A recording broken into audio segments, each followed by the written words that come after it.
თქვენ იცით რომ გუშინ სააკაშვილს ამოეწურა ვადა, ის ვადა გასულია უკვე და დღეს დაიცავის საქართველომ და მოძრაობამ ქალები მშვიდობისათვის ზუგდიდის საზოგადოებასთან ერთად, დევნილებთან ერთად, უქონელებთან ერთად, სოციალურად დაუცველებთან ერთად დავიწყეთ აქცია რეზიდენციის წინ. ჩვენი მოთხოვნებია პირველი, მიხეილ სააკაშვილმა 2010 წელს განაცხადა, რომ ის მზად არის გადასცეს ეს რეზიდენცია სოციალურად დაუცველებს, დევნილებსა და უქონელებს. გადასცეს, თუმცა იგი უკვე პრეზიდენტი არ არის, მაგრამ მოთხოვნა გადაეცეს პრეზიდენტის რეზიდენცია დევნილებს, უქონელებს, სოციალურად დაუცველებს, ეს არის პირველი და მეორე. მიხეილ სააკაშვილმა რათა არ დაძაბოს მან სიტუაცია სამეგრელოში და მთლიანად საქართველოში გონებას მოუხმოს, გამოიჩინოს კეთილი ნება, დაიხუროს ქუდი და წავიდეს სახლში. ეს არის ჩვენი განცხადება. თქვენ ხო ხედავთ ამ ხალხს? თუ მას უნდა სიტუაციის დაძაბვა, თუ მას უნდა აქ არეულობა, მაშინ ჩამოვიდეს და ჩვენ დავხვდებით. ვადაგასულ პრეზიდენტს არ მიიღებს სამეგრელო, ვადაგასულ პრეზიდენტს არ მისცემს სამეგრელო არეულობის საშუალებას და ვაფრთხილებ გუნავასაც. ამ კვლევს და ამ კრიმინალს არ გაბედოს ზონდერების მობილიზაცია.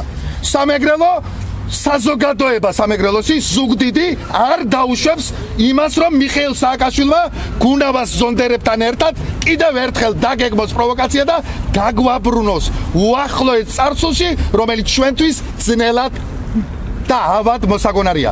მიშა დამთავრდა, მიშა ვადაგასულია, ვულოცავ მთელ საქართველოს მიშას წასვლას პოლიტიკიდან.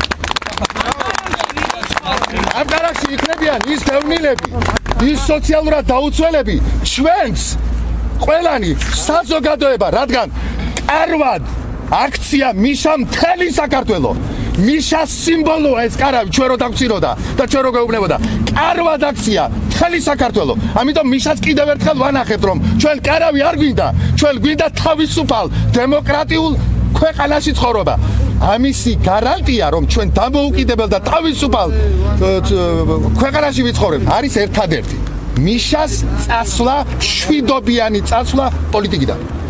შვილო, რას მოვითხოვდა, რომ დაგვაყოფილოდა, რომ მომცენ საცხოვრებელი ბინა, მე რას მოვითხოვდა, სინახლე ჩვენთან არ არის, წყალი ჩვენთან არ არის, ბოდიში და საჯარო ოთახი არ არის და ამის გულისთვის ვთხოვნობთ, რომ მოგცენ წვალობთ და ცხოვრება არ გიარო. ეს არის წვალობა. ეს ბარჟები გაგრია. 19 წელია ქუჩა დავდივარ. დღეს ხვალ. პირველ საღამოს რო შემოვიდი აქედან რო გავიგე ეს ტექნიკუმი გატეხილი იყო, არ შეჭრილი ვარ. სახლი კარი არა გვაქვს, ისეთი ვარ. ბავშვებიანად თხოვთ ყველა თქვენ თუ ჩვენ გვერდით არის და თუ გეცოდებით, თუ ქვის გული არ აგავთ, გეხვეწებით, გააღეთ კარი და შეგვიშვით იმ სახლში. იმას 7 სახლი, 8 სახლი ეკნება ამისთანა, ეყოფა. რამდენი ტყუილი თქვა და შეგიხვეწებით ყველას, შეგიხვეწებით. ამ ახალი გაზდამს ნუ დაკარგავთ.